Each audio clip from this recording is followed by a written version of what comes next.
오늘은 로마서 1장 17절 말씀 보십니다. 복음에는 하나님의 의가 나타나서 믿음으로 믿음에 이르게 하나니 기록된 바 오직 의인은 믿음으로 말미암아 살리라 함과 같으니라 하셨습니다. 오늘날 세상은 참 믿을 수 없는 세상이라 말합니다. 거짓과 탐욕으로 가득 찬 세상이 되고 말았습니다. 점점 사나워지고 믿을 수 없는 세상이 되어서 믿을 수 있는 세상이 참 그리워지는 것을 보게 됩니다. 조그만 피해를 보면 어떻게 해서든지 보복하고 싶어하는 사람들이 많이 있고, 아름다운 세상을 만들고 싶은 그런 사람들이 점점 줄어들고 있습니다. 나만 잘 살아보겠다는 이기적인 생각과 다툼이 일어나고 있는 것을 봅니다. 동물의 왕국을 보면 힘있는 짐승이 군림하는 생존의 관계를 볼 수 있습니다. 약육강생은 생존의 원리가 아닙니다. 힘이 없는 짐승들은 무리를 지어가면서 살고 있습니다. 위기적인 상황을 이겨나가기 위해서 하나를 뭉쳐서 무리를 지어갖고 삽니다. 무리의 법칙 속에는 관계를 원활하게 만드는 하나의 법칙이 있습니다. 무리를 이루는 가운데는 관계의 법칙이 깨어지면 문제가 발생하게 됩니다. 사람은 공동체 속에서 관계의 법을 가지고 삽니다. 그 관계의 법은 믿음이라고 볼 수 있습니다. 서로가 서로를 믿어주는 사회, 백성들은 국가가 믿음과 신뢰를 가지고 있을 때 마음 놓고 안정된 생활을 할 수 있습니다. 정치적으로 불안한 사회가 되면 국민들은 안정된 삶을 살지 못합니다. 세계적으로 인정받고 국민들이 인정받는 국가가 되는 것이 참 소중하다고 봅니다. 믿음과 신뢰라는 것은 매우 중요한 관계입니다. 믿음과 신뢰가 깨어지면 백성들은 불안해지고 정부가 하는 일을 믿고 따르지 않을 것입니다. 정치인들뿐 아니라 국방의 문제도 마찬가지입니다. 전쟁이 나면 총칼을 들고 전쟁터에 나가서 죽음조차 두려워하지 말아야 되는 군인들이, 나라를 지켜야 될 군인들이 군인답지 못한 행동을 했을 때 국방력은 무너지게 되어 있습니다. 국방력이라는 것은 군인들이 가진 무기만이 아닙니다. 일사불란하게 명령체제를 갖고 있는 군사력이 갖춰져 있어야 국방력이 강하다 말합니다. 또한 외교나 안보 문제는 나라의 신뢰를 갖게 만들어줍니다.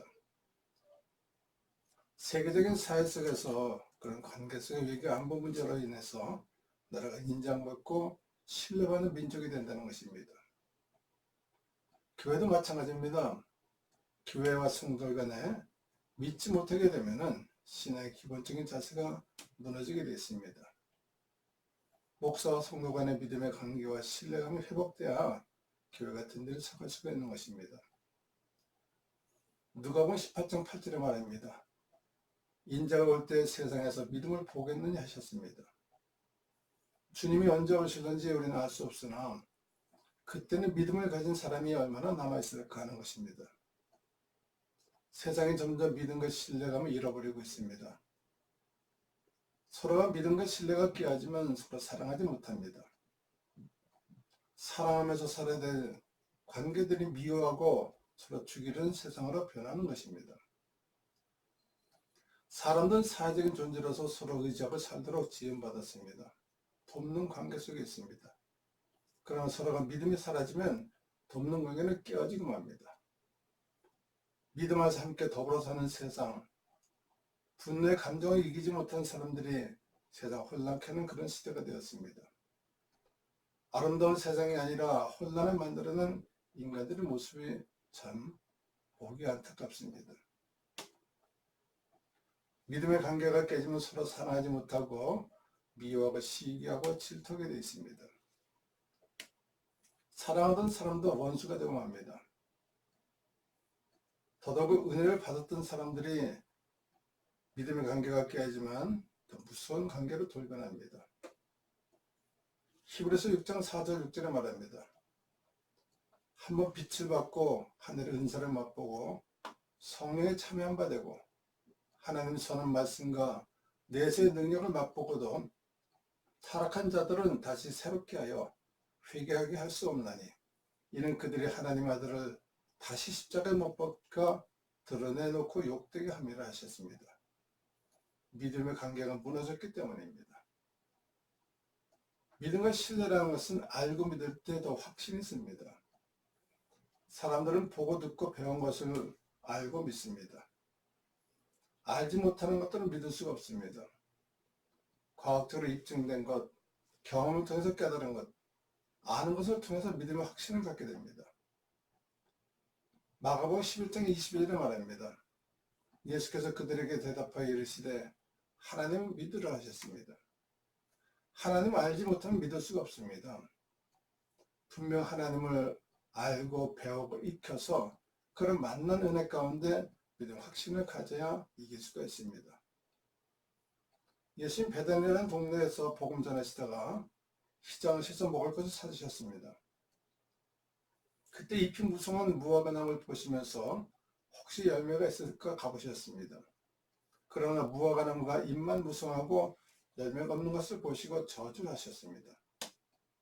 그때는 아직 무화과 나무가 열매를 맺을 때가 아니지만 예수님 그 나무에 열매가 없는 것을 보시고 저주하셨습니다. 예수님 제자인 베드로가 그 다음날 그것을 지나가다가 무화과 나무가 말라 죽은 것을 보고 말합니다.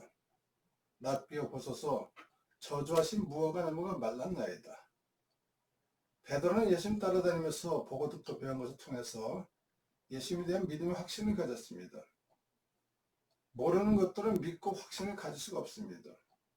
하나님만의 지식이 필요합니다. 사람들은 겪어보아야 그 사람이 어떤 사람인지 안다합니다. 인간들은 실수할 수가 있습니다. 그러나 그 사람의 성품과 생각은 함께하고자 하면 믿을 수 없습니다. 물질과 명예는 있다가도 없을 수 있습니다. 사람 관계는 한번 그릇 때문에 깨어지면 멀리 떨어질 수밖에 없습니다. 서로 하나가 되고 믿음의 확신을 가질 때 아름다운 관계를 만들 수 있는 것입니다. 믿음의 확신이 생길 때는 결단이 필요합니다. 그 순간은 또다시 찾아오지 않기 때문에 그렇습니다. 주 예수를 믿으라. 그러면 너와 내 집이 구원을 받으리라 하셨습니다. 믿음의 확신을 가졌을 때 우리는 결단할 필요가 있다는 사실입니다. 믿음의 확신을 가진 사람들에게 주님 말씀하십니다. 이 산을 들려 저 바다에 던지라 하며 그 말하는 것이 이루어질 줄을 믿고 마음을 의심하지 아니하면 그대로 되리라 하셨습니다. 믿음의 확신 가운데 있으면 마음에 품고 있는 태산 같은 걱정, 의심이 사라지게 된다는 것입니다. 의심하면 또 다른 의심이 생기지만 믿고 확신을 가지면 염려가 사라지게 되십니다. 그러므로 무엇이든지 구하고 구하는 것은 받은 줄로 믿으라. 그러면 너희가 그대로 되리라 하셨습니다. 믿음의 확신의 염려와 두려움은 사라지게 만듭니다. 이 세상은 빈손으로 왔다 빈손으로 돌아간 인생입니다. 이 세상 것들로 의심하고 염려하다 보면 마음에 근심이 생깁니다. 잠언서 17장 22절에 말합니다. 마음의 즐거움은 양액이라도 심령의 근심은 뼈를 마르게 한다 하셨습니다. 근심하고 염려하다 보면 마음을 상하고 병마가 찾아옵니다. 세상에 근심할 것이 없을 수는 없지만 그런 하나님 보시기가 어떻게 할까 하는 그런 두려움이 더 필요한 것입니다. 세상 근심보다 하나님 어떻게 기쁘시게 할 것인가 하는 근심이 필요하다는 사실입니다. 사람들은 인정받는 지도자가 필요합니다. 지도자는 믿음의 확신을 줄 수가 있어야 됩니다. 예수님 로마의 백부장을 칭찬하셨습니다. 자기 하인이 병들어 죽게 되었을 때 예수님 찾아가서 간청합니다. 우리 집에 있는 하인의 병을 고쳐주옵소서. 백부장이 하는 행동을 보고 예수님이 말씀하셨습니다. 이스라엘 중에도 이만한 믿음을 만나보지 못하였노라 하시면서 백부장의 믿음을 칭찬하셨습니다. 예수님이 인정하신 믿음, 비록 자기 하인이지만 진정으로 사랑하기 때문에 또 하나님 아들이신 예수님이 무엇이든지 하실 수 있다는 믿음이 있기 때문에 백부장의 믿음을 칭찬을 받았습니다. 예수님 따라다니는 제자 베드로를 봅니다. 베드로는 실수 많고 급한 성격의 소유자입니다.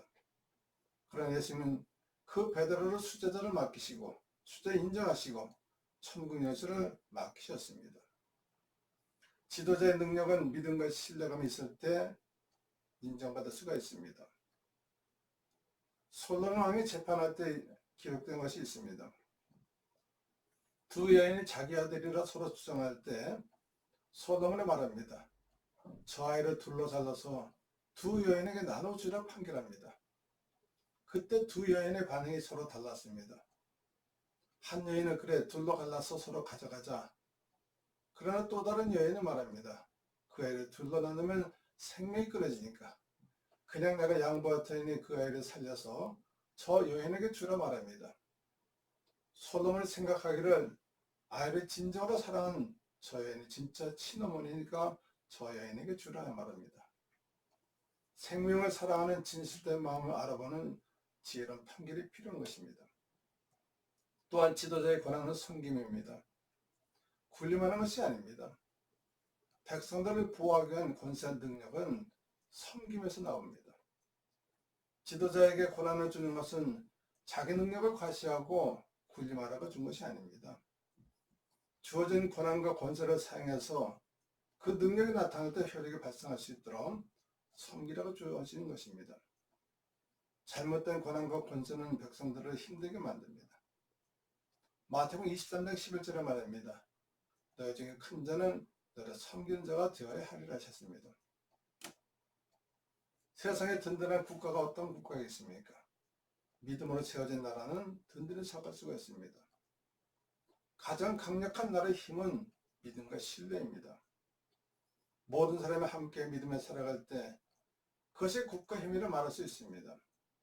약한 자나 강한 자나 서로 하나가 되어서 한마음 되어서 자기 백성과 자기 민족을 사랑하는 마음이 그것이 큰 나라, 힘 있는 나라를 만들 수가 있는 것입니다. 단합된 국민의 힘은 강력한 국가를 만들어갑니다. 세상에는 보이는 힘과 보이지 않는 힘이 존재합니다. 사람들은 보이는 힘만을 생각합니다. 그러나 보이지 않는 힘의 세력이 얼마나 더 큰지를 우리는 깨달아야 됩니다. 바람이 어디서 불며 어디로 불어가는지 아는 사람이 없습니다. 자연의 힘이 언제 어디서 어떤 모양으로 우리에게 다가올지 아무도 모릅니다.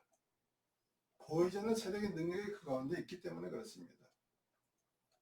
보이는 것보다 보이지 않는 세력에 더 큰 영향을 줍니다.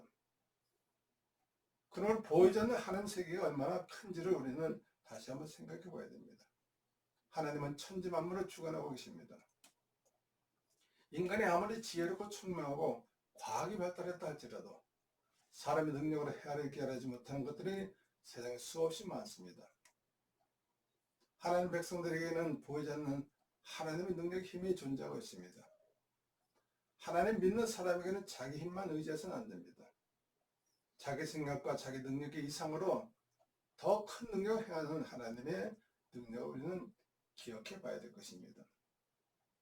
나의 의인은 오직 믿음으로 산다 하셨습니다. 믿음의 관계가 깨어지면 성령으로 시작했던 일들이 육체로 마치게 됩니다. 너희가 이같이 어리석느냐? 성령으로 시작하였다가 이제는 육체로 마치겠느냐 하셨습니다. 은혜 가운데 시작된 일들이 믿음의 관계가 깨어지면 육체의 일로 결말을 맺게 됩니다. 사람 환경이 지배를 받고 삽니다. 그래서 환경에 적응하면서 사는 지혜가 필요할 때가 있습니다. 환경이 바뀌고 어려움을 당하게 되면 믿음과 신뢰를 잃어버릴 때가 있습니다.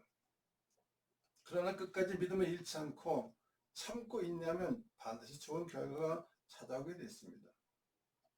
나의 의인은 믿음으로 살리라 하셨습니다. 환경을 극복하는 믿음, 고난과 시련을 이기고 온갖 음모와 배신감 속에서 이기는 사람들은 장마비 뒤에 무지개가 뜨는 것처럼 고난 뒤에 찾아오는 언약의 성취감을 나타내 볼 것입니다. 복음에는 능력이 있습니다. 복음에는 사람을 변화시키는 능력이 있습니다. 세상 어느 것으로도 사람의 마음을 바꿀 수 없지만 복음은 사람의 마음을 바꿀 수 있습니다. 복음 안에서만 변화를 가져옵니다. 하나님 말씀은 살아있고 활력이 있어 저의 낯 어떤 것보다 예리하여 혼과 영과 및 관절과 골수를 찔러 쪼개기까지 하며 또 마음 생각과 뜻을 판단한다 하셨습니다. 인간의 마음과 생각이 바뀌면 절대적인 신뢰가 생길 수 있습니다. 아브라함이 믿음의 조상이 된 것은 하나님 말씀하실 때 의심치 않고 순종했기 때문에 믿음의 조상이 되었습니다. 아브라함 믿음의 조상이 되기까지 오랜 시간을 참고 기다렸습니다. 오늘 사람들은 분노를 참지 못합니다. 분노 조절 능력을 상실한 시대가 말았답니다. 믿음이 사라진 관계는 존재 가치를 상실하고 맙니다. 더군다나 신형사회는 믿음과 신뢰감 속에서 존재합니다. 서로가 믿어주는 세상, 아름다운 세상, 서로의 관계가 끊어지지 않고 믿음이 돈독한 아름다운 세상이 되었으면 좋겠습니다. 너희는 이 세대를 본받지 말고 오직 마음을 새롭게 함으로 변화를 받아 하나님 선하시고 기뻐하시고 온전하신 뜻이 무엇인지 분별하라 하셨습니다. 믿음의 사람은 세상을 닮아가면 안 됩니다. 세상의 어둠에 뒤덮이면 빛이 사라집니다. 소금이 맛을 잃어버리면 부패하는 것에 역할을 감당하지 못합니다. 빌립보서 1장 6절에 말합니다. 너희 안에서 착한 일을 시작하신 이가 그래도 예수의 날까지 이르실 줄은 우리가 확신한다 하셨습니다. 살아계신 하나님 아버지, 세상이 너무도 거짓과 탐욕으로 가득 차갑니다. 악해지는 것을 봅니다. 그러나 서로가 믿을 수 있는 아름다운 세상을 표현할 수 있도록 성령으로 충만하게 도와주옵소서. 하나님의 지식으로 충만해서 서로가 서로 믿고 신뢰할 때 하나님 나라가 확장되게 하시고 이 국가 민족이 든든히 서갈 수 있는 복된 나라가 되게 축복해 주옵소서. 예수 이름 간절히 기도드립나이다.